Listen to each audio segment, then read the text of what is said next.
नमस्कार मित्रांनो, सुस्वागतम. घरोघरी मातीच्या चुली या मालिकेच्या आजच्या भागामध्ये ऋषिकेश बाहेर बसलेला असतो तर जानकी तेथे येते आणि ऋषिकेशला म्हणते की विसरलात का, 10 मिनिटाचा टाईम गेला का? तर ऋषिकेश म्हणतो की हो, मगाशी भांडणामध्ये वेळ तर वाया घालवला आणि आत्ता वरून हसून विचारतेस. जानकी म्हणते की भांडण आणि आपल्यात, अच्छा म्हणजे तुम्ही म्हणून येथे येऊन बसलात का? आपला फंडा विसरलात का? आपल्यामध्ये कितीही भांडणं झालेत, कितीही मतभेद झाले तरी मात्र आपण आपला टाईम नाही विसरायचा. तेव्हा आपण एकमेकांशी बोलायचे, प्रॉब्लेमवर सोल्युशन काढायचे आणि त्यावर डिस्कस करायचे, हे तर आपले ठरले ना? ऋषिकेश म्हणतो की सॉरी जानकी, खरंच मला राग आला होता, मी माझे मत नाही बदलणार. तेव्हा जानकी म्हणते की हे बघा, मी जे काही बोलले ते अगदी विचार करूनच बोलले आणि मी सुद्धा माझ्या मतावर ठाम आहे. तेव्हा ऋषिकेश उठतो आणि झालं तर मग आणि बाजूला येतो आणि मग आता कशाला काय बोलायचे असे म्हणतो. तेव्हा जानकी उठते आणि परत ऋषिकेश जवळ येते आणि का बोलायचे नाही? मला तुमची मतं पटत नाही की माझी मत तुम्हाला पटत नाही असा तर काही प्रकार नाही. दुसऱ्याचा दृष्टिकोन समजून त्या प्रॉब्लेममध्ये सोल्युशन काढण्यासाठी आपण एकमेकांशी बोलतो आणि त्यात जर मतभेद होत असतील तर ठीक आहे, मग त्यात आपण बोलायचे नाही हे कुठून आले? मी तुम्हाला सौमित्र भाऊजींबद्दलच समजावून सांगत असते. ऋषिकेश म्हणतो की जानकी, मला काय वाटते, मला सौमित्राचं प्रेम कळत नाही का? त्याचं मन, त्याचं हे घाबरणं मला कळत नाही का? जानकी, मला माहिती आहे की सौमित्राच्या मनाचा विचार करूनच तुम्हाला सांगितले हे लग्न नको करायला. पण जानकी, हे लग्न जर नाही झाली तर कित्येक संसार हे उघड्यावर येईल, कित्येक घरादाराची राख रांगोळी होईल. पण जानकी, आता तर बाण सुटला, त्याला पर्याय नाही. तेव्हा जानकी म्हणते की पर्याय तर मी तुम्हाला सुचवला होता, परंतु तो तुम्हाला मान्य होत नाही. ऋषिकेश, तुम्ही एक साधा विचार करा की आपल्यात जर एखादा वाद झाला तर आपण डिस्टर्ब होतो की नाही? पण सौमित्र भाऊजींचा हा अख्ख्या आयुष्याचा प्रश्न आहे. मन मारून असा संसार नाही होत. ऐश्वर्याचा सुद्धा जरा विचार करा. नकळत आपण तिच्यावर अन्याय तर करत नाही ना? तेव्हा ऋषिकेश म्हणतो की पण सौमित्र हा लग्नासाठी अगोदर तयार झाला होता, अगदी साखरपुड्यापर्यंत तो शांत होता. ही त्याची चूक झाली, मग त्याला त्याच्या चुकीची शिक्षा ही भोगावीच लागेल. ते स्वतःहून त्याने स्वतःवर ओढून घेतले, मग स्वतःलाच ते निस्तरावे लागेल. आपण त्याच्यावर कुठलीही जबरदस्ती केली नव्हती की लग्न करावे लागेल अशी. अगदी त्याच्या वकिली भाषेत सांगायचे झाले तर पूर्ण शुद्धीत असताना आणि स्वतःच्या मर्जीने त्याने हा निर्णय घेतला होता. मग तो निर्णय निभावणे हे त्याचे कर्तव्य आहे. आता सयाजीरावांना कसलाही दगाफटका होणार नाही असा मी शब्द दिला, हे तुला आठवते ना जानकी? तेव्हा जानकीला त्या क्षणाची आठवण होते आणि ऋषिकेशने सयाजीरावांना वचन दिल्याचे तिला आठवते. तर ऋषिकेश जानकीला म्हणतो, मी सयाजीरावांना जर हे वचन नसते दिले तर मी सर्व काही सौमित्रच्या मनासारखे केले होते, परंतु आता तर माझ्याकडे पर्याय नाही. जानकी, आपला टेम्पो जाळताना, सारंगला मारहाण करताना त्यांनी मागे पुढे पाहिले नाही. तू फक्त विचार कर की सौमित्र जर त्यांच्या हाती लागला तर ते त्याला जिवंत ठेवशील? ते ऐकून जानकीला तर आणखीन धक्का बसतो. त्यानंतर इकडे जी फोटो फ्रेम्स फुटलेली असते तर ते क्षण सुमित्राला आठवतात आणि त्या फोटोवरून ती हात फिरवत म्हणते की ही फ्रेम फोटो अशी कशी फुटली, हे लक्षण काही ठीक दिसत नाही. तेव्हा मात्र आजी म्हणते की फ्रेम फुटली ते सोडून दे, घर फुटते ते अगोदर बघ. सुमित्राला राग येतो आणि आई, तू काय बोलतेस, घर फुटते कोण मोडते? तर लगेच आजी म्हणते की तुझी ती लाडकी जानकी. इतके दिवस मी तुला सांगते, शेवटी ते खरंच झालेच, आज सिद्ध झाले, मी माझ्या कानांनी ऐकले. सुमित्राला राग येतो आणि काहीतरी वेडेवाकडे बोलू नकोस असे आजीला म्हणते. जे सांगायला आली ते सांग, मुद्द्याचे बोल. तेव्हा आजी लगेच म्हणते की अगं, तेच मी तुला सांगते की जानकी ही ऋषिकेशला सांगत होती की आपल्या सुमित्राचं लग्न ऐश्वर्याशी नाही तर अवंतिकाशी करा असे सांगत होते आणि तेच मी ऐकले. तेव्हा सुमित्रा म्हणते की छे, जानकी असे काही करेन, शक्यच नाही. आणि आई, तू हे चोरून ऐकलेस का? आजी म्हणते की घ्या, म्हणजे या घरामध्ये मला आता फिरायची सुद्धा बंदी आहे का? अगं, मला बाम हवा होता म्हणून तिला विचारण्यासाठी गेले होते, मग जाता जाता सहज हे बोलणं माझ्या कानावर पडले, म्हणून मी थांबले आणि हे सर्व तुला तडक सांगण्यासाठी इकडे आले. तुला खात्री पटत नाही, मग तू स्वतः जाऊन विचार, कारण जानकीला जर काही बोलले तर तुला येथे असे टोचत असते. सुमित्रा म्हणते की जानकी असे काही बोलेन हे शक्यच नाही, आणि बोलली असेल तर काळजीपोटी बोलली असेल. आजी म्हणते की काळजीपोटी नाही, भीतीपोटी बोललीस. भीतीपोटी ती सौमित्राची बाजू घेते. तर सुमित्रा म्हणते की काय? अगं, कसली भीती? जानकीला कसली भीती आली? तेव्हा आजी म्हणते की ऐश्वर्याची. बघितले नाहीस का ती ऐश्वर्याला घाबरली. अशी हुशार, खणखणीत आणि सडेतोड जर जाऊ घरात आली तर हिचा नंबर ती हिसकावून घेईनच ना. म्हणून स्वतःचे अस्तित्व जाऊन न देण्यासाठी, हुशार जाऊला या घरामध्ये येऊन न देण्यासाठी ती हे सर्व करते. सुमित्रा आईजवळ येते आणि आई, कुठून असे विचार तुझ्या मनात येतात ग? आता इथून पुढे जर आले तर ते मात्र तुझ्या मनापर्यंतच ठेव, मला सांगत जाऊ नकोस. आजी म्हणते की अगं हे मी माझ्या मनाने नाही तर जे ऐकले ते तुला सांगते. माझी खात्री आहे की जानकी सौमित्राचे लग्न ऐश्वर्याची नाही होऊन देणार. आणि त्याच वेळेस नाना हे सर्व ऐकतात तर आजी घाबरते. त्यानंतर इकडे बाहेर सारंग काही हे खोरे वगैरे काही व्यवस्थित करत असतो आणि तेवढ्यात ऋषिकेश येतो आणि सारंग असे बोलतो तर सारंग विचारतो की दादा अरे काय झाले, काही वेडवाकडं होईल असे वाटते का? तेव्हा ऋषिकेश म्हणतो की खरंच किती समजूतदार आहे रे सारंग तू. सौमित्र जर असं असता तर बरे झाले असते, तुझ्यासारखे मोकळं त्याला नाही बोलता येत. तेव्हा सारंग म्हणतो की अरे प्रत्येकाचा स्वभाव वेगवेगळा असतो आणि दादा तुझे टेन्शन कमी करण्यासाठी मी काही करू शकतो का असे विचारतो. तेव्हा ऋषिकेश म्हणतो की तू आजची रात्र सौमित्राच्या रूममध्ये झोप, तेवढाच आपल्याला सपोर्ट राहीन त्याला, कारण तो आजकाल खूप टेन्शनमध्ये असतो. तुला आठवते का लहानपणी तो परीक्षेचे टेन्शन घ्यायचा, मग तुला किंवा मला त्याच्यासोबत त्याच्या रूममध्ये झोपावे लागायचे. खूप नाजूक मनस्थितीत आहे, भावनेच्या भरात जाऊन काही त्याच्या हातून चूक व्हायला नको. तेव्हा सारंग म्हणतो की दादा नाही होणार आणि तू सांगतो तर मी हे सर्व सामानाच्या खोलीत ठेवतो आणि लगेच सौमित्रच्या रूममध्ये झोपायला जातो. आणि जाताने दादा तू काळजी करू नकोस असे बोलून सारंग निघून जातो. त्यानंतर इकडे नाना हे आजींना म्हणतात की जानकी असे म्हटली.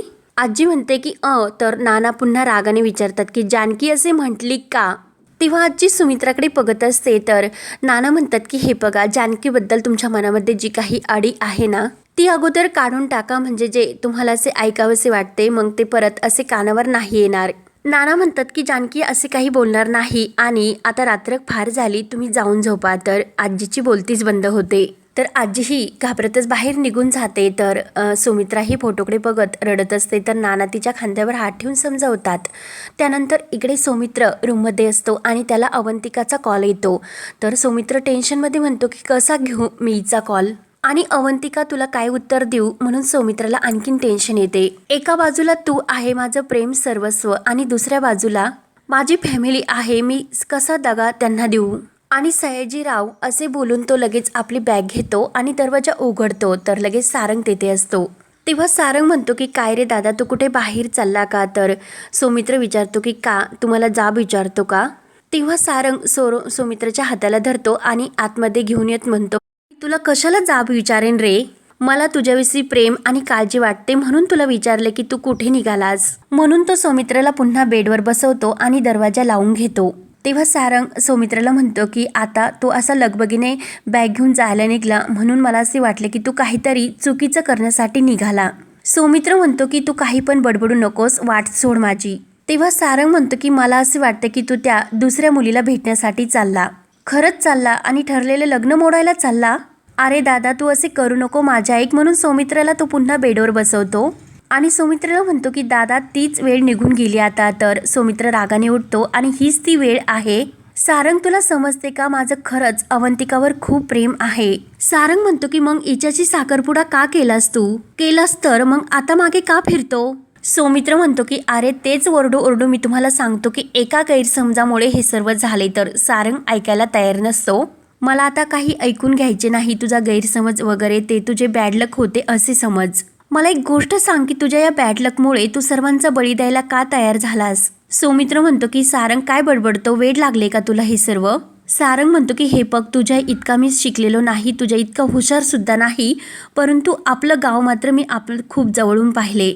येथे वाहणारा वारा मी माझ्या डोळ्यांनी पाहिलं आणि वाहता वाहता त्या वाऱ्याचे वादळात कसे रूपांतर होते ते सुद्धा पाहिले. स्वतःच्या हाताने पिकवलेला भाजीचा ट्रक मी माझ्या स्वतःच्या डोळ्यांनी जळताना पाहिला. काळजाचे पाणी होते तेव्हा तर त्याने फक्त ट्रक जाळला. तुझ्या अशा वागण्यामुळे तो अख्खं गाव पेटवेल.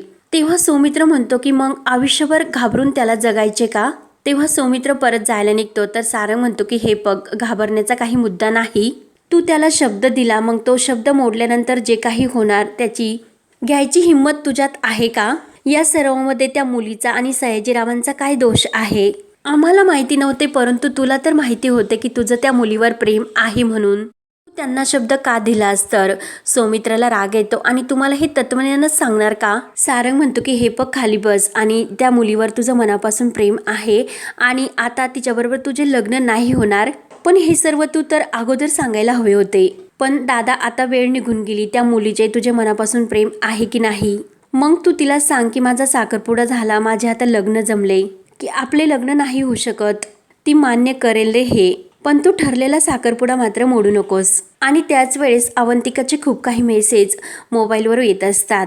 सारंग रडत म्हणत असतो की ती तुझ्या आयुष्यात नाही हे समजूनच तू पुढे गेला होतात ना, मग आता का मागे फिरतोस रे तू? मी तुझ्या पुढे हात जोडतो रे, असे वागू नकोस. तुझे पाय धरतो पण असे वागू नको. आणि त्याच वेळेस मेसेज सुरू असतात. तर सौमित्राला खूप टेन्शन येते की काय करावे तेच समजत नाही. सारंग हात जोडून म्हणत असतो की अरे, आपल्या नानांच्या आणि ऋषिकेश दादाच्या इज्जतीचा प्रश्न आहे, प्लीज असे काही वागू नकोस. तेव्हा सौमित्र म्हणतो की असा हात वगैरे सारंग तू जोडू नकोस, नाही जात मी कुठे.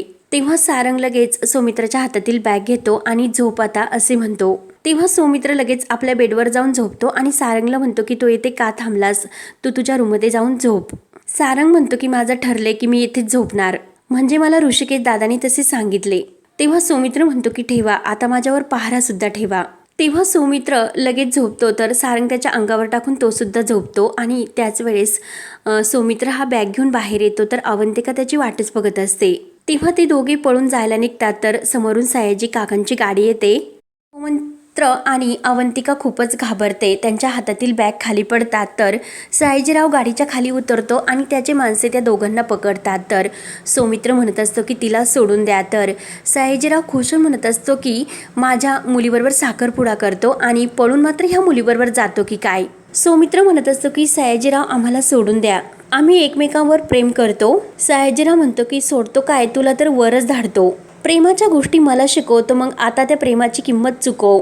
आणि तो रॉकेलचे जे ड्रम असतात ते आपल्या गड्यांना आणायला सांगून ते सौमित्राच्या अंगावर ओतून द्यायला सांगतो. आणि सयाजीराव बाळाभांकून पेटी घेऊन गाडी ओढतात. तर अवंतिका जोरात सौमित्र असे ओरडते आणि तेवढ्यात सौमित्राला जाग येते, कारण ते त्याचे स्वप्न असते. सौमित्र उठून बसतो, पाणी पितो, कारण तो पूर्णपणे घाबरलेला असतो. आणि त्याच वेळेस मोबाईलवर अवंतिकेचा पुन्हा कॉल येतो. तेव्हा सारंग हा झोपलेला बघून सौमित्र लगेच फोन उचलतो. तर अवंतिका म्हणते की अरे सोमू, मी तुला किती फोन करते, तू माझा फोन का उचलत नाही? बरं ते सर्व जाऊन दे, मी तुला जेथे सांगते तिथे तू लगेच निघून ये. हे बघ, आपण दोघे पळून जातोय.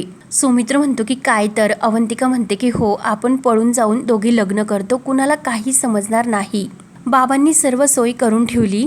सौमित्र म्हणतो की अगं, तुला माहिती आहे का इकडे काय सिच्युएशन आहे? तर अवंतिका म्हणते की आपल्याकडे दुसरा पर्याय नाही. सौमित्र म्हणतो की अगं, सयाजीरावांचं काय, तुला माहिती आहे ना तो किती डेंजर माणूस आहे. तेव्हा अवंतिका म्हणते की त्याला कळण्या अगोदर आपण खूप लांब गेलेलो असू, तो आपल्याला काहीच करू शकणार नाही. आणि हे बघ, शांत हो अगोदर, माझ्या डॅडचा सपोर्ट तर आपल्याला आहे, मग सर्व नीट होईलच. तू अगोदर तेथून निघ, तू जितका उशीर करशील तितके अजून प्रॉब्लेम्स वाढतील. मी येथे तुझी वाट बघते. तर सकाळ होते आणि सर्वजण नाश्त्यासाठी येऊन बसतात. तर नाना म्हणतात की काय, आपणच दोघे, बाकीची मुलं कुठे गेलीत? तेवढ्यात ऋषिकेश येतो. नाना विचारतात की अरे, सारंग आणि सौमित्र कुठे? तेव्हा सारंग येतो आणि हे बघा नाना, मी सुद्धा आलो, आणि नाश्ता करण्यासाठी बसतो. तर सुमित्रा विचारते की अरे, सौमित्र कुठे? तेव्हा सारंग म्हणतो की म्हणजे सौमित्र दादा खाली नाही आला का? तर जानकी नाही बोलते आणि ते ऐकून सर्वांना तर धक्काच बसतो. त्यानंतर इकडे ऐश्वर्या सौमित्राला फोन करत असते. तर सयाजी काका विचारतात की कुणाला फोन करतेस? तर ऐश्वर्या रागाने म्हणते की सौमित्राला. मी कालपासून त्याला फोन करते, पण तो माझा एक सुद्धा फोन उचलत नाही. तेव्हा सयाजीराव लगेच बाळाभाऊंना ऑर्डर सोडतात की सौमित्राला हुडकावून काढा. इकडे सर्वजण सुद्धा हे सौमित्र कुठे म्हणून त्याला शोधू लागतात. तर सारंगला विचारतात नाना की सापडला का? तर सारंग नाही म्हणतो. तर ऋषिकेश म्हणतो की तो गच्चीत सुद्धा नाही. जानकी सौमित्राच्या रूममधून येते. तर ऋषिकेश विचारतो की तो रूममध्ये सापडला का? तर जानकी ऋषिकेशच्या हातामध्ये सौमित्राने ती लिहिलेली चिठ्ठी देते. त्या चिठ्ठीमध्ये असे लिहिलेले असते की मी आणि अवंतिका पळून जाऊन लग्न करतो. तर ते ऐकून सर्वांना धक्का बसतो. तर नानांच्या छातीमध्ये जोराची अशी कळ निघते आणि लगेच धाडकन नाना खाली पडतात. सर्वजण खूप घाबरतात. तर जानकी म्हणत असते की आई आपण. तर लगेच आजी म्हणते की जानकी बाद झाले, हे सर्व तुझ्यामुळे झाले. तेव्हा जानकीला मात्र खूप धक्का बसतो. तर आता पुढे काय काय होत राहणार हे पाहण्यासाठी चॅनलला नक्की सबस्क्राईब करत राहा. धन्यवाद.